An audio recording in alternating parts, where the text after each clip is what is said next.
अब क्या करेंगे, राइट एंगल को पी पे मानेंगे। राइट एंगल देखो नीचे हमने पी बना लिया है।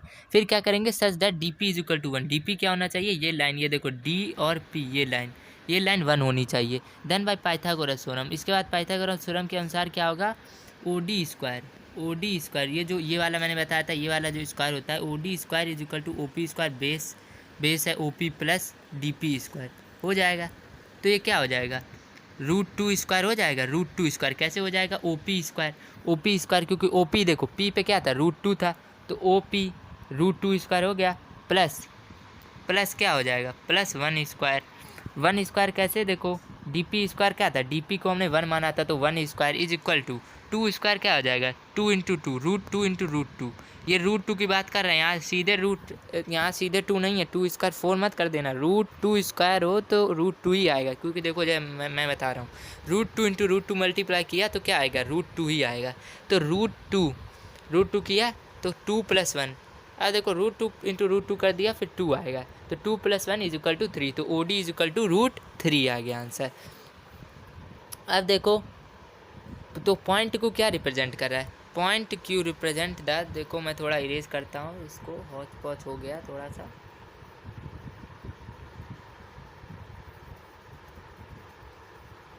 Sorry guys, wait for 1 second, थोड़ा सा हौच पौच हो गया या। तो अब क्या है, पॉइंट क्यू क्या रिप्रेजेंट करेगा, पॉइंट क्यू अब देखो बना लो, पॉइंट क्यू क्या रिप्रेजेंट करेगा, यहाँ तुम्हारा √3 रिप्रेजेंट करने लगेगा, पॉइंट क्यू √3 रिप्रेजेंट करने लगेगा, √3, ये देखो ये मैं बना रहा हूँ नीचे √3, पॉइंट क्यू में √3। अब देखो हमें क्या रिप्रेजेंट करना है, √3 के बाद √5 रिप्रेजेंट करना है, तो इसके लिए हम क्या करेंगे, construct a right angle triangle O B E अब कंस्ट्रक्ट करिए। अब देखो, अब जैसा कि तुम समझ चुके हो ये तीनों लाइन, तो हम ये तीनों लाइन कोशिश कर रहे हैं कि हटा दें। अगर समझ चुके हो स्क्रीनशॉट ले लो, इसको बार बार समझ लेना अगर समझ में नहीं आया, क्योंकि देखो अगर मैं यहाँ बनाता हूँ तो फिर ये बहुत ज़्यादा ही हौच पौच हो जाएगा और फिर बिल्कुल भी समझ में नहीं आएगा कैसे मैंने किया है।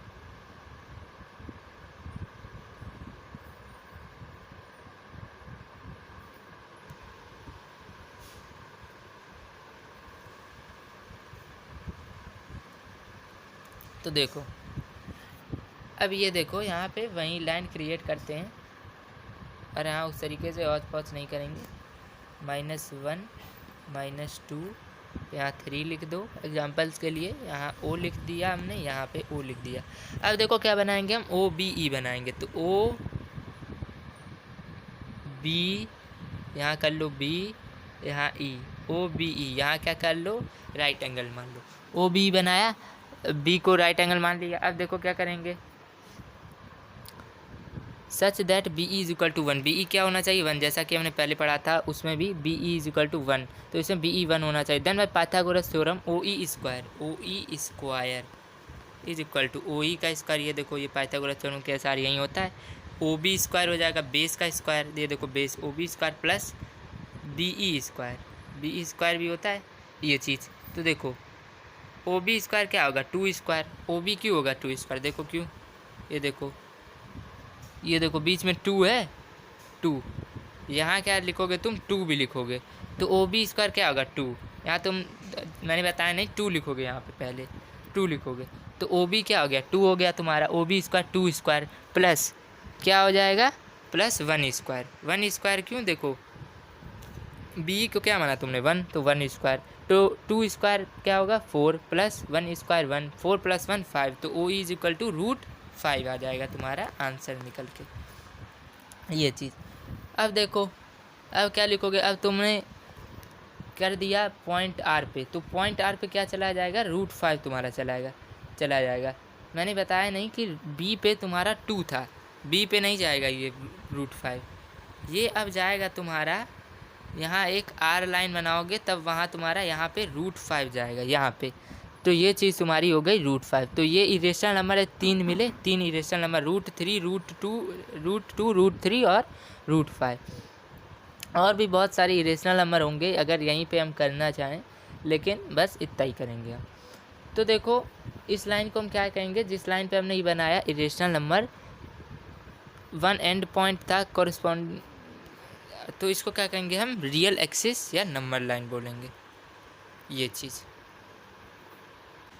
अब देखो आगे बच्चों तुम्हारा जैसा कि हमने देखा कि हम जब सिंबल यूज़ करते हैं ये वाला, तो ये क्या होता है, we assume that it is positive square root of a number, ये पॉजिटिव ही होता है, स्क्वायर रूट किसी भी नंबर का पॉजिटिव ही होगा। 10 रूट 4 इज इक्वल टू क्या होगा 2। इसी तरीके से रूट 9/16 क्या होगा 3/4 होगा, इनको 3/4, 3 3 जा 9 और 4 4 जा 16। तो जैसा कि बच्चों हम पाई नंबर भी जानते हैं, पाई क्या होता है, ratio of circumference of a circle to its diameter, यही होता है। तो क्या होगा, पाई नंबर क्या होता है, ये इरेशनल होता है, पाई इरेशनल होता है। अब देखो यहाँ पे 2 थ्योरम हमें पढ़ने को मिलती हैं। पहला थ्योरम क्या है, पहला थ्योरम बच्चों ये है, if a is any natural number and p is a prime number, a कोई नेचुरल नंबर है और पी, और फिर पी क्या है, पी प्राइम नंबर है, पी है तुम्हारा prime number, such that p divides a square, then p divides a, अगर पी डिवाइड कर रहा है ए स्क्वायर को तो पी ए को भी डिवाइड करेगा। अगर हम इसको जनरलाइजेशन करें अब थ्योरम का, तो क्या करेंगे हम, ए और n are any natural number and p is a prime number such that p divides a n, a की पावर एन, तो क्या होगा, देन पी डिवाइड्स ए, अगर पी ए की पावर एन को डिवाइड कर रहा है तो पी ए को भी डिवाइड करेगा।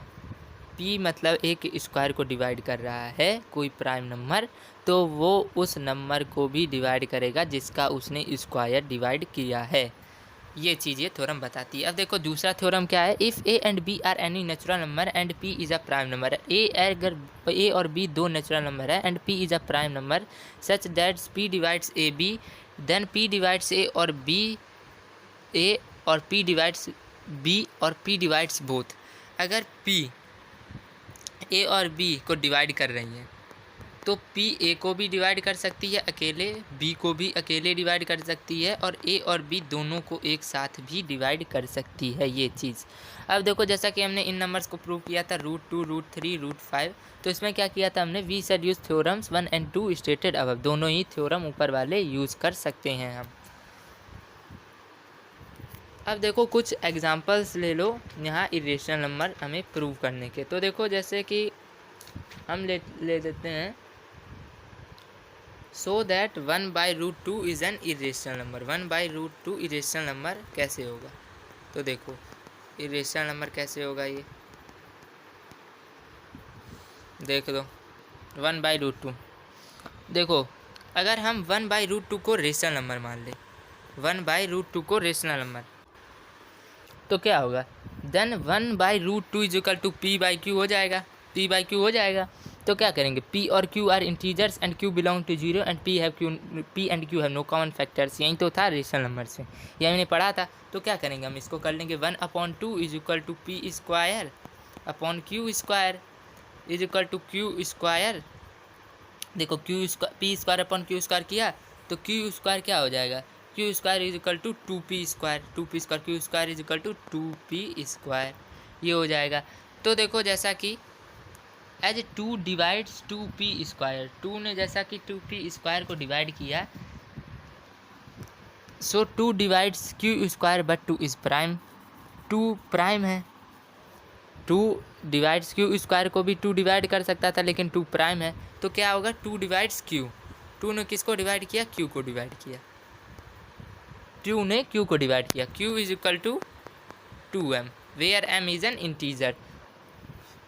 अब देखो अगर हम q की वैल्यू पहले वाले नंबर में रख दें जैसा कि हमने किया था, ये number q square is equal to 2p square, जैसा कि मैंने बताया था वहाँ इक्विवेलेंट करके इस तरीके से, तो देखो इसमें क्या होगा, सब्स्टिट्यूट करके देखो 2m square, 2m square is equal to 2p square, 2p square इसको हम कैसे लिख सकते हैं, 4m square is equal to 2p square, 2m square, 2m square, फिर इसको हम लिख देंगे 2m square is equal to p square, ये हो जाएगी तुम्हारी। तो 2 डिवाइड्स 2m स्क्वायर, जैसा कि हम जानते हैं 2 divides 2m square, so 2 divides p square but 2 is prime, पहले हमने वो बताया अब दूसरी चीज़ बता रहे हैं, बट 2 इज प्राइम, पहले क्यू स्क्वायर से डिवाइड किया, पी स्क्वायर से डिवाइड करेंगे, 2 हमें पता है कि 2 प्राइम है, तो टू केवल पी को डिवाइड करेगा।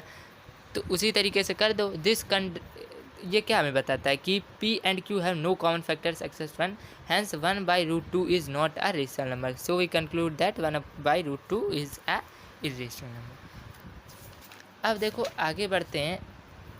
आगे बच्चों तुम्हारा टॉपिक है रियल नंबर्स। रियल नंबर्स क्या होता है? अब देखो, the collection of all rational numbers together with all irrational numbers forms the collection of real numbers. This collection is denoted by capital R। अगर रेशनल नंबर्स को हम irrational numbers के साथ रख दें तो वो क्या बना देंगे? रियल नंबर्स बना देंगे। इसको हम R से डिनोट करते हैं रियल नंबर को। अब देखो, every real number is either rational number और इरेशनल नंबर, दोनों चीज़ हो सकती है। This are real number which is not rational is an irrational number. जो रियल नंबर रेशनल नहीं होती वो इनको हम इरेशनल नंबर बोलते हैं। अब देखो, properties of real numbers. Real numbers की प्रॉपर्टीज़ क्या होती हैं? पहली property that if A and B are any two real numbers then A plus B is also a real number. जैसा कि हमने उसमें ही पढ़ा था रेशनल नंबर में, a plus B is also a real number. फिर देखो, a and B are any two real numbers then a minus b is also a real number. अगर ए और b any two rational numbers हैं तो a into b also real number होगा। फिर ए divide by ए और B अगर कोई दो रियल नंबर्स हैं और दोनों ही doesn't belong to zero then a upon b is also a real number. ये चीज़ a upon b is also a real number. तो क्या हो जाएगा? Thus the system of real numbers is close under all the 4 fundamental operations of arithmetic except division by zero. ये हमने कर लिया। अब देखो अगला प्रॉपर्टी क्या है इसका? The set of real numbers is order. जैसा कि हमने रेशनल नंबर पढ़ा था तो रियल नंबर्स का भी सेट ऑर्डर्ड होता है। कैसे? जैसे देखो, if A and B are any two real numbers then either A B या ए बी या ए बी सब एक ही वैल्यू के होंगे। इसको हम ए भी लिख सकते हैं, ए भी, और a is equal to b भी लिख सकते हैं। This is called trichotomy law. Trichotomy law, इसको हम क्या बोलते हैं? ट्रिकोटमी लॉ बोलते हैं। अब आगे देखो, आगे क्या तुम्हारा? If A and B are any two real numbers then A plus B upon two is a real number and it lies between them. That is if A belong A is great, ये होगा A B then A plus B is equal to B. तो जैसा कि हमने rational number में पढ़ा था, जैसे मान लो दे दिया जाता है 2 और 3 के बीच, जैसे हमने कहा था 3 and 3.5 के बीच में बहुत सारे नंबर्स निकालो, तो उसमें बहुत सारे इंसर्ट, ये रेशनल नंबर 6, 5, 4, 3 ऐसा हमने पढ़ते थे 7th 8th में भी रेशनल नंबर्स में, और हमने किया भी था। उसी तरीके से रियल नंबर में भी यही चीज़ें होती हैं, सेम टू सेम। अब देखो आगे है तुम्हारा topic decimal expansion of real numbers. अब इसका डेसिमल एक्सपेंशन कैसे होता है रियल नंबर्स का?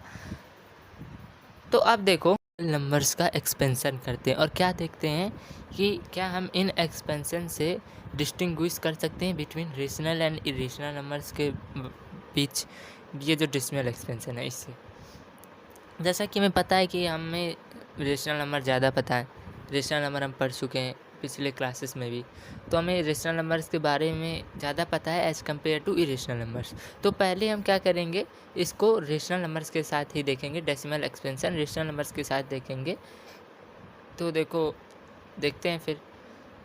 देखो जैसे हमें डेसिमल एक्सपेंशन फाइंड करना है 13/50 का, 13/50 का रेशनल नंबर फाइंड करना है हमें। तो क्या करेंगे, जो नीचे वाला हिस्सा होता है वो क्या होता है? इस नीचे वाला ये वाला जो हिस्सा है ये 50 यहाँ आएगा, इस तरफ 50 इस तरफ आता है, तुम लोग ने पढ़ रखा होगा, डिवीज़न का रूल होता है। तो देखो 50 इस तरफ आएगा, 13 यहाँ इस तरफ आएगा। तो क्या करोगे, 50 को 13 से डिवाइड करो। पहले तो तुम जीरो लगाओगे, पॉइंट मतलब पॉइंट लगाओगे, फिर जीरो लगा देते हैं पहले, जिससे कि वो पॉइंट ख़राब ना लगे। तो 0 पॉइंट इस तरीके से, तो पॉइंट लगाए तुमने, पॉइंट लगा तो क्या हुआ, एक जीरो बढ़ गया।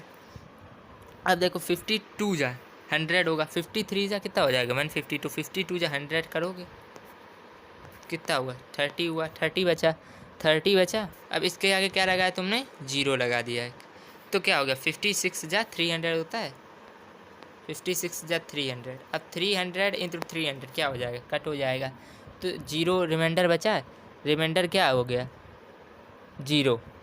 यही चीज़ डिवीज़र का था इसमें 50, रिमाइंडर्स क्या है 30 और 0, ये चीज़ डिवीज़र था 50, डिविडेंड 13 था, ये चीज़। अब देखो इसी का एक और एग्जांपल देख लो, जैसे हम 1/7 करते हैं, 1/7 तो ये वाला नीचे वाला इधर आएगा 1, इस तरीके से किया। अब देखो अब क्या करेंगे 1/7 में 7 में देखो 7 से क्या है छोटा है, तो इसके आगे 0 लगाएंगे, तो यहाँ भी पॉइंट लगेगा, पॉइंट लगा के तभी तो यहाँ 0 बढ़ाएंगे, नहीं चाहिए 0 पॉइंट हुआ 0 यहाँ पीछे लगा दो।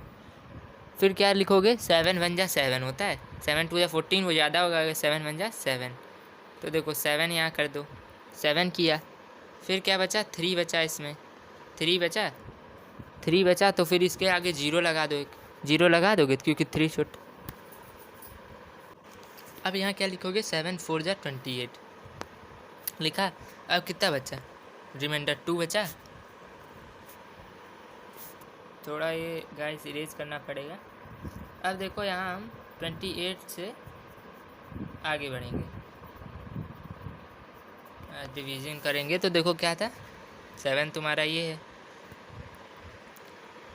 तो क्या है देखो पहले था तुम्हारा 30, फिर 28 हुआ, 28 बचा कितना 2 बचा, तो अब देखो 2 बचा, तो अब क्या करोगे इसको भी करोगे डिवाइड, 2 7 से तो डिवाइड नहीं हो पाएगा, तो इसको आगे 0 लगाओगे, 0 लगाओगे, पहले हमने लिखा था 0.14, अब क्या करोगे 7 2 जा 14 करोगे, 7 2 जा 14 तो कितना बचा 6 बचा 6, अब इसके आगे 0 लगाओगे, 7 8 जा 56 ये होता है, 4 बचा 4 बचा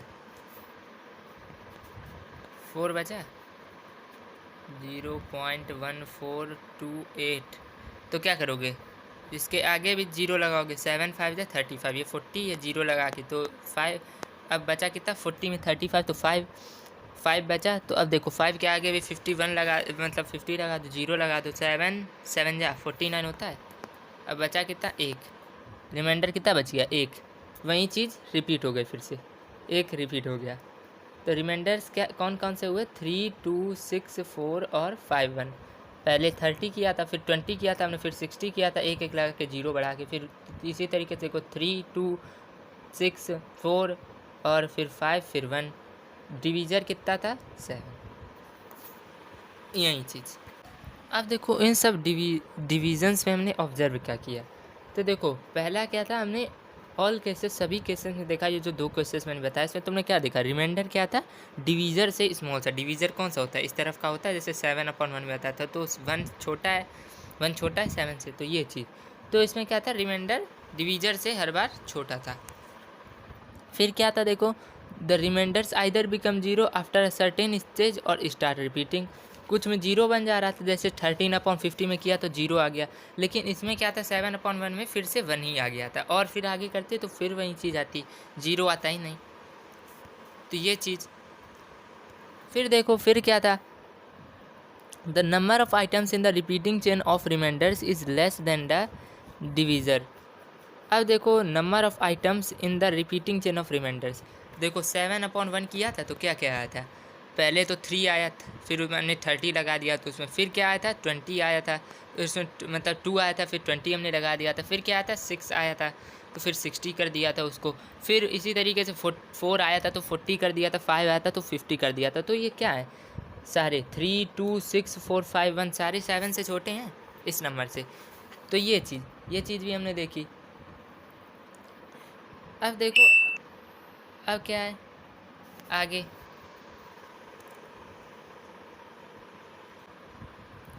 अब देखो अगला तुम्हारा जो है इससे हमने क्या ऑब्जर्व किया था, if the remainders repeat we get a repeating block of digits in the quotient, अगर रिमाइंडर्स भी रिपीट होते हैं तो हमें क्या मिलता है कोसेंट में भी रिपीटिंग डिजिट्स ही मिलते हैं, जैसे हमने 1/7 में किया था ये वाले में इस तरीके से, तो क्या आया था इसमें कोसेंट 1 4 2 8 5 7 आया था, और रिमाइंडर्स भी क्या थे रिपीट थे, इसी तरीके से कोसेंट भी रिपीट होंगे, यही चीज़।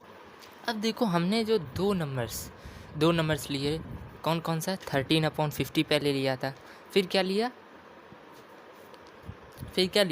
फिर हमने लिया 1/7।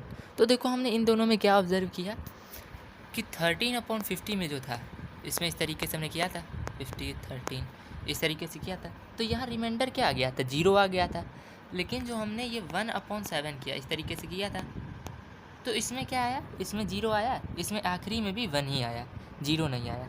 तो दो केसेस हो सकते हैं, या तो रिमाइंडर 0 आ सकता है डिवीज़न में, या रिमाइंडर 0 आएगा ही नहीं, चाहे तुम कितनी भी कोशिश कर लो, रिमाइंडर 0 आ ही नहीं सकता उसमें। तो इसके दो केसेस होते हैं जिन्हें हम अलग अलग तरीके से देखते हैं। पहला केस क्या है, व्हेन द रिमाइंडर बिकम्स 0। अब हमने देखो जैसे देखा 13/50 में आखिरी में रिमाइंडर क्या आ गया था, 0 आ गया था, 300 तो 300 से कट कर दिया था तो 0 आ गया था। तो इसमें क्या आ गया था, 0 आ गया था। तो इस केस को हम क्या कहेंगे, ये क्या हो जाते हैं, decimal expansion terminate after a finite number of steps. Decimal expansion जो होता है, ये जो डेसिमल एक्सपेंशन हमने किया 13/50 का इस तरीके से करके, तो ये क्या हो गया, टर्मिनेट हो गया, मतलब आखिरी में ख़त्म हो गए।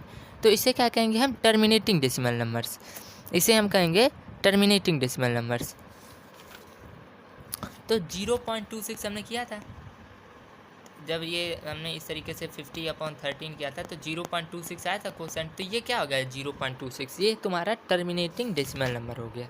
अब देखो दूसरा केस क्या था, दूसरा केस हमने डिस्कस किया था 1/7 का, उसमें क्या था, रिमाइंडर 0 आया ही नहीं, उसमें रिमाइंडर 0 आया ही नहीं। उसमें क्या हुआ, पहले भी 1 ही था और आखिरी में भी 1 ही था, और फिर अगर तुम उसको 1 को 0 बना के 10 करते तो 7 1 जा 7, फिर 3 आ जाता, फिर वहीं रिपीट होने लगता, फिर वही चीज़ रिपीट होने लगती, 0 आता ही नहीं। तो दूसरा केस है when the remainder never becomes 0, इसे हम क्या कहते हैं, non terminating recurring decimal numbers, non terminating recurring decimal numbers. Recurring मतलब होता है रिपीटिंग डेसिमल्स, तो रिपीटिंग हो रहा था हर बार, वही चीज़ पहले भी 1 था फिर 1 आ गया, और फिर करते तो फिर 1 रिपीट हो आ जाता, तो इसी को कहते हैं हम रिपीटिंग या रिकरिंग डेसिमल नंबर्स। अब देखो अब क्या होता है, notation for non terminating recurring decimals. अब देखो पहला है, अगर recurring decimal contains only 1 repeating digit, तो उसमें पुट आ डॉट लाइन, एक लाइन इस तरीके से, या एक डॉट लगा दो अगर एक नंबर एक ही बार रिपीट होता है। जैसे देखो इस एग्जांपल को कंसीडर करो, जैसे देखो हमने किया 10/3, तो इसका क्या आएगा 3.333, इस तरीके से आता है कुछ, इस तरीके से करके 3.333 और आगे कुछ भी हो सकता है। तो देखो इस इक्वल टू इसको क्या कर देंगे हम 3.3 किया, तो जो आखिरी वाला डिजिट है यहाँ मतलब जो पहले आया है सबसे पहले 3, उसमें हम इस तरीके से डॉट लगा देंगे, या इस तरीके से लाइन भी खींच सकते हैं, एक चीज़ कर सकते हो, डॉट चाहे लगा दो या लाइन खींच दो, दोनों में से एक चीज़ कर सकते हो। फिर देखो अगर क्या है, if the recurring decimal contains 2 repeating digits, तो उसमें क्या करोगे, दोनों के ऊपर डॉट लगाना पड़ेगा तुम्हें। जैसे देखो 15/11 किया, तो इसका कितना आएगा नंबर 1.363636 इस तरीके से आएगा। तो इसको क्या लिखोगे तुम 1.36 लिखोगे, तो यहाँ भी डॉट लगा दो, यहाँ भी डॉट लगा दो, या चाहे लाइन लगा दो यहाँ पे भी लाइन लगा दो, तो दोनों में से एक चीज़ कर सकते हो। फिर देखो if the recurring decimal contains more than 2 repeating digits, तो उसमें क्या करोगे, पहले वाले में तुम क्या लगाओगे, डॉट लगाओगे, और सबसे आखिरी वाले में डॉट लगाओगे, या तो अगर लाइन खींचना हो, डॉट खींचना हो, तो पहले वाले में डॉट खींचोगे और सबसे आखिरी वाले में डॉट खींचोगे। लेकिन अगर तुम्हें लाइन खींचना है तो पूरे में खींचोगे लाइन। देखो जैसे हमने किया 67/13 किया, तो इसका क्या निकल के आएगा 5.153846153846, ये आएगा नंबर इसका। तो इसको क्या लिखोगे तुम, इक्वल टू करके 5.153846 ये लिख दोगे। ये लिखा, तो इसमें क्या करोगे, पहले में डॉट लगाओगे 1 में, और 6 में सबसे आखिरी वाले में डॉट लगाओगे, और अगर लाइन खींचना हो तो तुम इसमें पूरे में लाइन खींचोगे, एक चीज़ करोगे, डॉट लगाओगे, लाइन खींचोगे। देखो इसमें हमने क्या देखा, We have seen that a rational number is either a terminating और non terminating recurring decimal expansion। या तो टर्मिनेटिंग हो सकता है, मतलब आखिरी में समाप्त हो जाए, ख़त्म हो जाए, मतलब उसमें रिमाइंडर 0 आ जाए, या नॉन टर्मिनेटिंग रेकरिंग हो सकता है, मतलब उसमें डेसिमल रिपीट होते रहें, जैसे हमने देखा था। तो हमारे मन में एक सवाल उठता है, क्या कोई number non terminating non repeating decimal expansion का हो सकता है? नहीं, या तो वो टर्मिनेटिंग होगा, या तो आखिरी में ख़त्म हो जाएगा, या तो वो रिपीट ही करता रहेगा। एक ही चीज़ हो सकता है, दोनों इम्पॉसिबल हैं, दोनों हो ही नहीं सकते दोनों चीज़ें। अब देखो, अब हमने इसमें क्या देखा, इस एक्सरसाइज में ऑल इंटीजर्स, चाहे वो पॉजिटिव इंटीजर हो, 0 या नेगेटिव इंटीजर हो, आर टर्मिनेटिंग डेसिमल्स। फिर दूसरा देखो क्या है, the decimal expansion of a rational number p upon Q, इसका रेशनल नंबर का वेयर p और q आर इंटीजर्स, और q क्या है, q इज़ ग्रेटर देन 0। तो क्या होगा, p q have no common factors except 1। Q 0 से ना बिलोंग करता हो, और p q have no common factors except 1, तब क्या होगा, पहला केस है टर्मिनेटिंग होगा। कब, if q can be expressed as q is equal to 2 की पावर m या 5 की power n, where m and n are whole numbers, मतलब पावर अगर इसमें होल हो जाते हैं तो फिर ये क्या होगा, टर्मिनेटिंग होगा। और नॉन टर्मिनेटिंग रेकरिंग कब होगा, if q has a prime factor other than 2 और 5, अदर देन 2 और 5, p और q के पास प्राइम फैक्टर्स हैं, तब वो क्या हो जाएगा, नॉन टर्मिनेटिंग, मतलब वो रिकरिंग हो जाएगा।